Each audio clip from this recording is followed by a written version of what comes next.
Bonjour à tous, seconde vidéo sur la transformation de ce GMC pompier en camion transporteur de bois ou débardeur de bois comme on veut. Donc dans la première vidéo, je vous avais montré un petit peu toutes les modifications que j'ai été amené à faire, tant sur le camion que sur la grue. Dans cette vidéo, on va passer à la peinture de l'ensemble, mais avant, un petit jingle.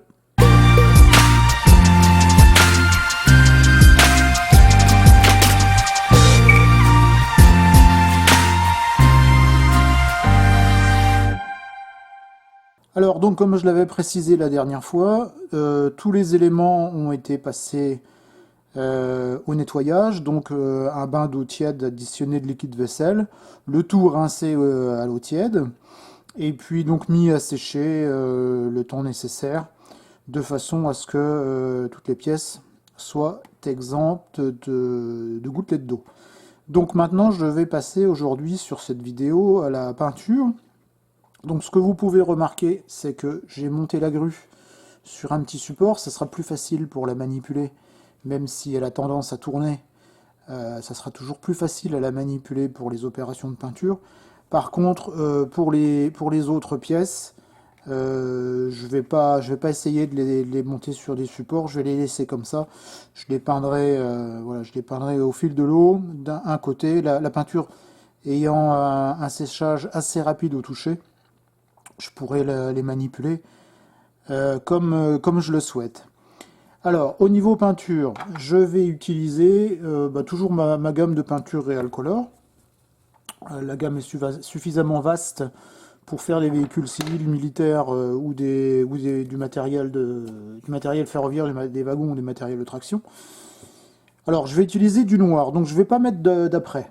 Je ne vais pas démarrer avec un après parce que en fait la majorité des pièces sont déjà peintes. Donc je vais simplement repeindre dessus. Je pourrais éventuellement passer un après sur la grue parce que elle est en plastique teinté dans la masse. Mais bon, voilà, je vais m'en affranchir parce que la Real Color est quand même une très bonne peinture qui accroche bien. Et comme les opérations de patine ne vont pas être trop violentes, du coup, je m'affranchis de la couche d'après, notamment au niveau de la grue. Alors, je vais commencer par appliquer par contre sur l'ensemble de mes pièces euh, un voile de noir, enfin une couche de noir. Et je vais utiliser du Natto Black, donc du RC 082. Ensuite, je vais moduler ce noir, notamment sur les pièces qui doivent rester noires, comme le châssis, avec du rubber black, donc mon fameux rubber black que j'utilise assez souvent, le RC 022. Pour la partie camion, cabine, je vais utiliser un verre, donc le RC 098, qui est du verre russe moderne. Donc c'est un verre plutôt qui est ni trop clair ni trop foncé. Et puis donc je vais le nuancer après avec du RC 104. Donc là par contre c'est du Iraqi Army Desert Sand. Donc en fait c'est un jaune qui va me permettre de désaturer le verre. Pour la grue, je vais la peindre en rouge. Donc je vais utiliser du rouge RC006, pardon, et puis pour terminer, un tout petit voile de orange, donc le RC812. Là, nouveau conditionnement des Real Color. J'utilise encore ceci parce que j'en avais pas mal dans mon stock. Mais sinon, après, on passera avec les nouveaux conditionnements puisque la peinture reste strictement la même. Voilà, donc j'ai préparé ma peinture. Donc, comme d'habitude, peinture assez fortement diluée. J'ai pris mon aérographe avec mon aiguille de 0,3.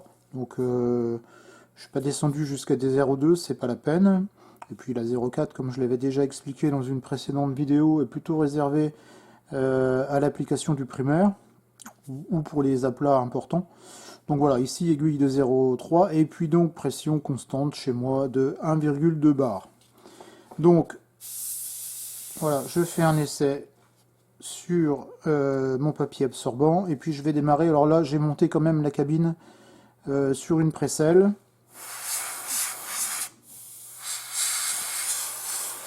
De façon à pouvoir peindre plus facilement. Alors je démarre par l'intérieur.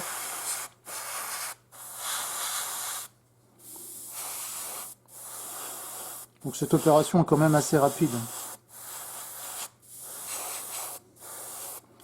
Donc encore une fois, je ne cherche pas à couvrir d'une seule passe. Je laisse sécher et je reviendrai dans quelques minutes, le temps de traiter le reste des pièces. Je reviendrai pour terminer. Voilà, je vais laisser comme ça pour le moment. Et je vais passer, par exemple, à cet élément.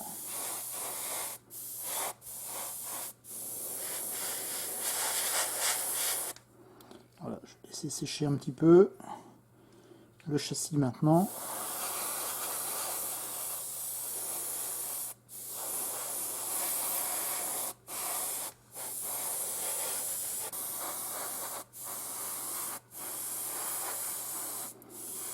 Bon, cette opération est quand même assez rapide, hein. Vous voyez, même si les pièces ne sont pas montées sur un support, c'est quand même assez gérable au terme de peinture.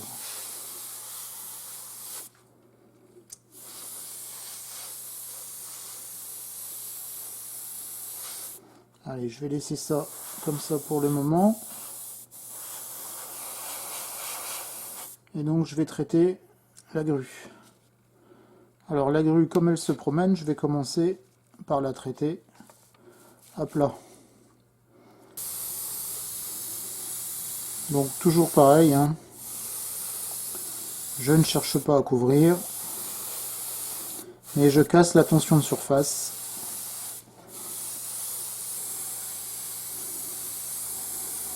Et le problème avec les éléments mobiles, c'est que avec le jet d'air, même s'il n'est pas très puissant, ça finit quand même par se balader. C'est un peu gênant.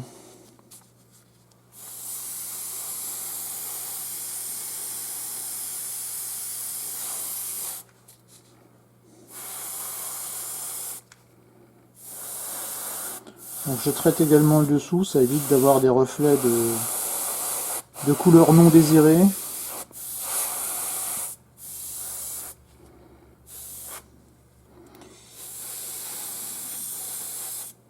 Alors moi j'aime bien le natto black, hein, plutôt que le noir pur, tout simplement parce qu'il tire déjà sur un petit peu le gris très foncé, et je trouve que c'est beaucoup plus réaliste de travailler avec du natto black qu'avec du noir pur. Voilà, pour la grue c'est terminé, je vais laisser sécher, je la reprendrai tout à l'heure, donc le temps de revenir sur les autres pièces. Voilà, je vais la mettre ici. Et je vais repartir avec la cabine. Donc je vais faire ça hors caméra maintenant. Vous connaissez le principe. Voilà, je termine avec la grue.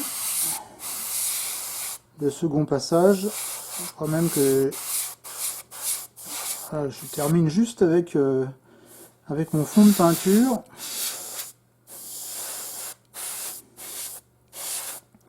Je vais laisser sécher quelques minutes, le temps de nettoyer un peu mon aérographe, et on se retrouve pour la suite. Alors la suite, eh bien c'est juste une légère application de rubber black, histoire de nuancer un petit peu les parties noires. Donc j'ai préparé ça dans le godet de mon aérographe, et puis je vais également peindre les pneus. Alors je vais commencer avec le châssis. Donc c'est vraiment une application toute légère. Alors c'est pratiquement imperceptible, mais c'est toute la philosophie de la patine et de la peinture, de faire en sorte que les différents effets qu'on applique ne soient pas tranchés, mais subtils.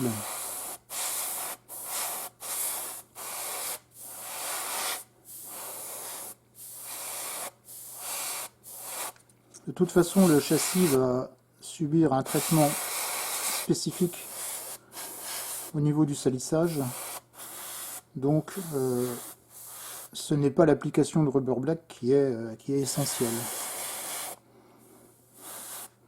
Voilà, je vais laisser ça comme ça. Je vais traiter cette partie-là, donc le dessous des marchepieds et du véhicule en lui-même.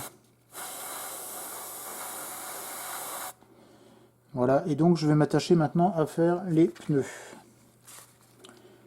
Voilà, je mets un morceau de papier absorbant. Alors vous remarquerez que je peins sur du papier absorbant. C'est surtout pour limiter en fait l'effet ricochet du voile de peinture.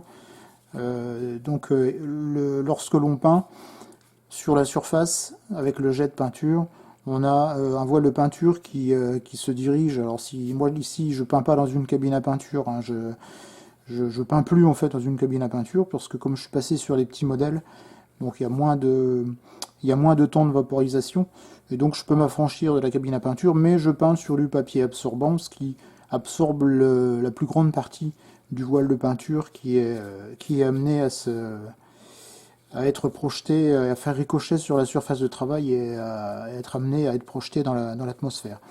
Donc voilà, c'est pour ça que je peins toujours sur du papier absorbant. Alors pour les pneus, bah, c'est très simple, il suffit quand même de les tenir avec un petit pic à brochette, en l'occurrence ici, et puis voilà, on les peint, on retourne. Voilà, lorsqu'on a terminé avec une face, eh bien on traite l'autre face. Vous voyez, ça colle un petit peu, mais c'est pas grave. Hop, on les retourne et on recommence l'opération.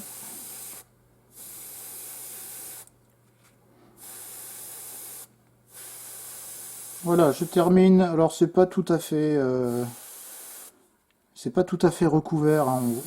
Le caoutchouc transparaît encore en dessous, mais c'est pas grave, je vais laisser comme ça. De toute façon, c'est pareil. Avec la patine qui va suivre, on n'a pas besoin d'avoir quelque chose de plus abouti pour le moment. Voilà, il me reste 2 gouttes dans mon godet, je les termine, je nettoie mon aérographe et on se retrouve pour la suite. Voilà, donc pour le moment, les parties noires sont terminées, notamment au niveau du châssis. Donc voilà, ça a pris une jolie petite teinte mate et c'est quand même beaucoup plus agréable à l'œil que ce que l'on avait tout à l'heure avec le plastique bien brillant teinté dans la masse. Alors maintenant, je vais passer à la mise en peinture de la carrosserie, puis je vais aussi traiter la caisse, même si au final elle sera, à mon avis, beaucoup plus patinée que le reste du véhicule, puisque c'est quand même l'endroit où on charge le bois, etc. Donc il est quand même soumis à beaucoup plus de contraintes. Alors, comme je l'avais dit tout à l'heure, pour la caisse, pour le châssis, pour la carrosserie, je vais utiliser donc du 0,98, du verre russe moderne, que je vais donc vaporiser dans un premier temps non dilué. Enfin, quand je dis non dilué, c'est non dilué avec une autre peinture, c'est-à-dire non coupé avec une autre peinture, mais bien sûr avec du diluant, de façon à augmenter sa fluidité. Voilà, donc mon mélange est prêt et je vais donc commencer avec la carrosserie.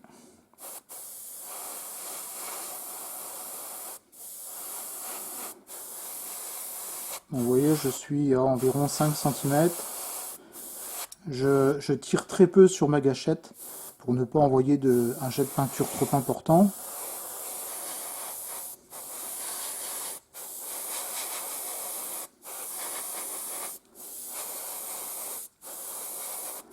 Voilà, je vais laisser sécher avant de revenir pour la seconde couche. Je vais traiter cette fois donc la caisse. Donc là, je vais faire attention de ne pas déborder sur le noir du châssis.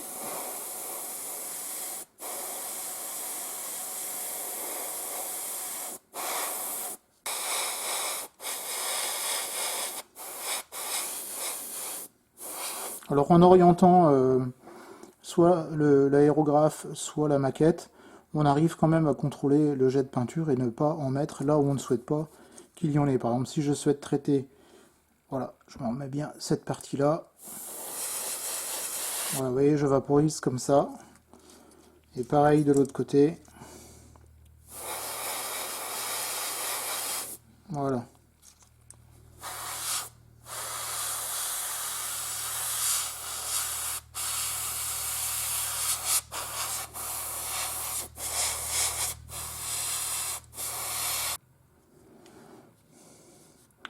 Voilà, je vais m'arrêter là pour la partie caisse. Je vais traiter cet élément. Alors je vais finalement laisser en noir le dessous. Il n'y a pas de plus-value à ce que je le peigne. Je vais simplement traiter la partie supérieure.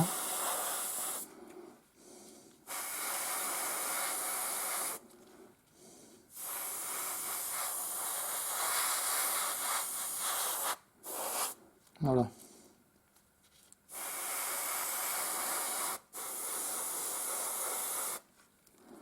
Notamment en insistant sur les marchepieds.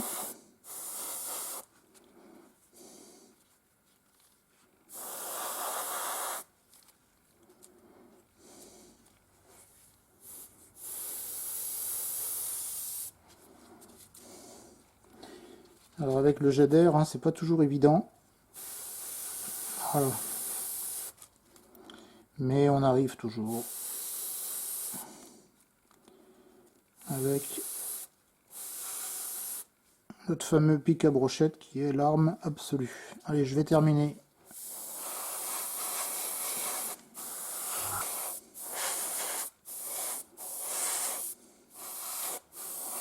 Voilà.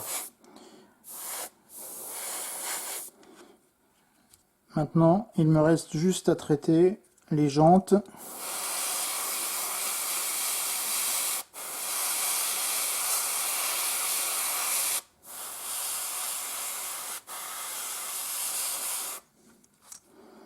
Vous voyez, ça va relativement vite.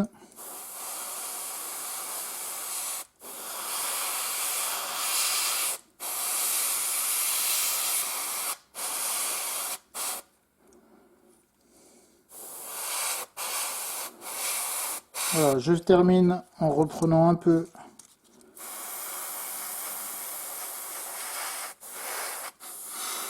la caisse et c'est terminé.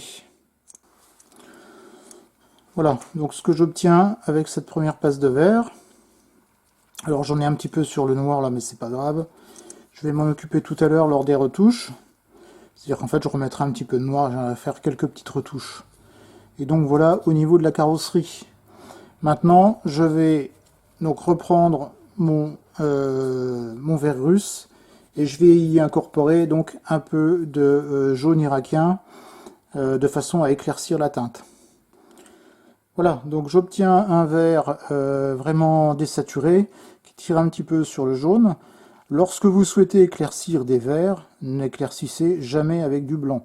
Toujours avec des teintes jaunes ou des teintes ocre en fonction de ce que vous souhaitez obtenir à la fin, mais jamais du blanc parce qu'en fait le blanc affadit vraiment trop la couleur et on a vraiment quelque chose qui est plutôt froid et convient rarement en modélisme, sauf bien entendu cas particulier. Allez, je vais commencer avec la cabine et là je vais m'appliquer à simplement vaporiser sur les surfaces supérieures, c'est-à-dire celles qui captent le plus la lumière.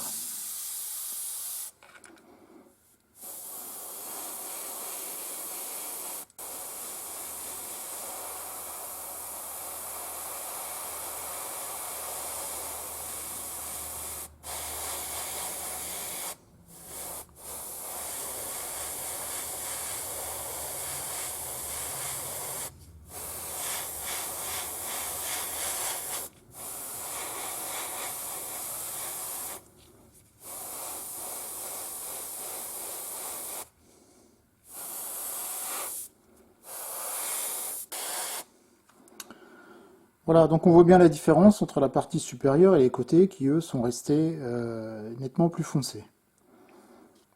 Voilà, pour la cabine, c'est terminé. Je vais traiter la partie des marchepieds.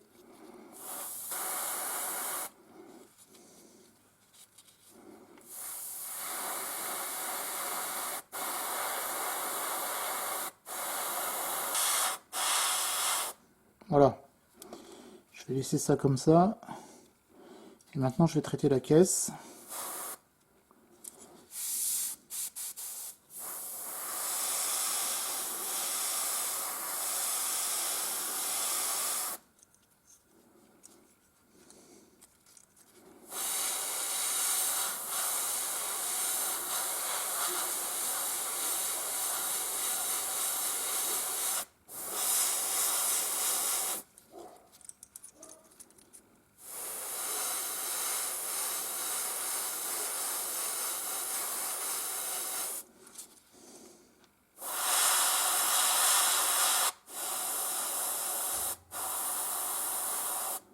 Vous voyez, je traite les lames de bois une par une, hein.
Voilà, je vais m'arrêter là. Voilà, donc pour ce qui est des parties vertes, en tout cas pour les bases de ce que seront les parties vertes. Donc je vous remontre la caisse. Voilà, donc avec ces nuances de vert, et puis donc la cabine, pareil, avec ces différentes nuances de vert. Voilà, maintenant on va attaquer la mise en peinture de la grue. Alors donc comme j'ai dit, la grue sera peinte en rouge. Donc je viens de faire un mélange de RC006 et eh bien on y va pour la peinture. Alors évidemment le rouge sur le noir, c'est pas quelque chose de flashy au premier abord. Donc il faut monter sa couleur encore une fois progressivement, comme on le fait maintenant systématiquement.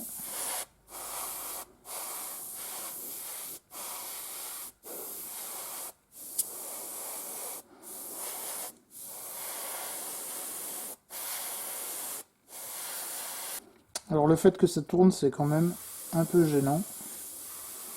Bon, on va y arriver, hein. Mais c'est un peu acrobatique.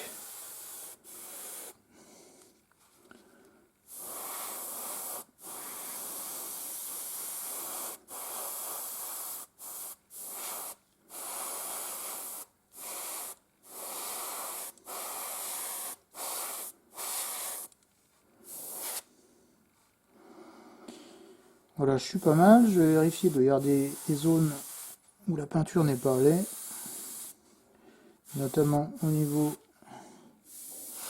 du grappin.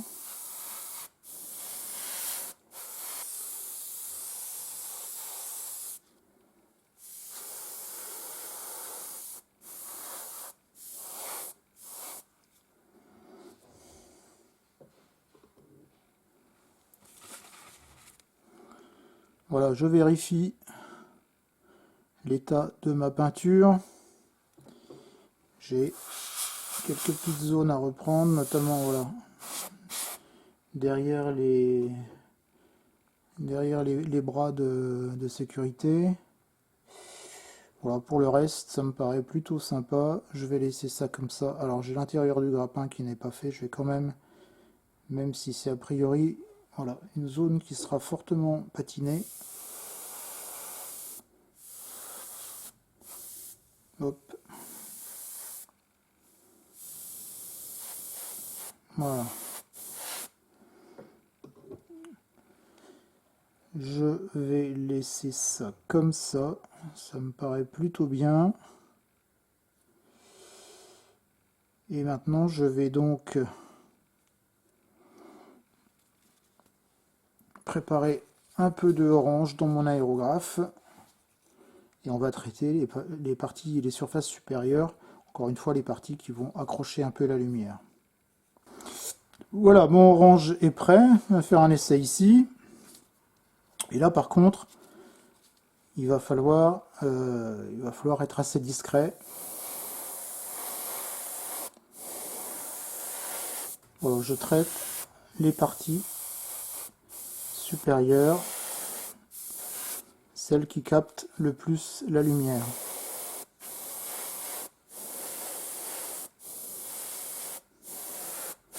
J'insiste pas sur le siège parce que je vais le peindre d'une autre couleur.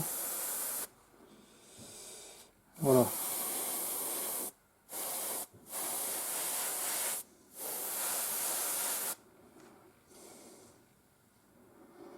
Alors je vois pas très bien avec mon éclairage. C'est un peu violent. Ça me paraît plutôt pas mal. Je vais en remettre un petit peu. Voilà, ici. Insister un peu plus.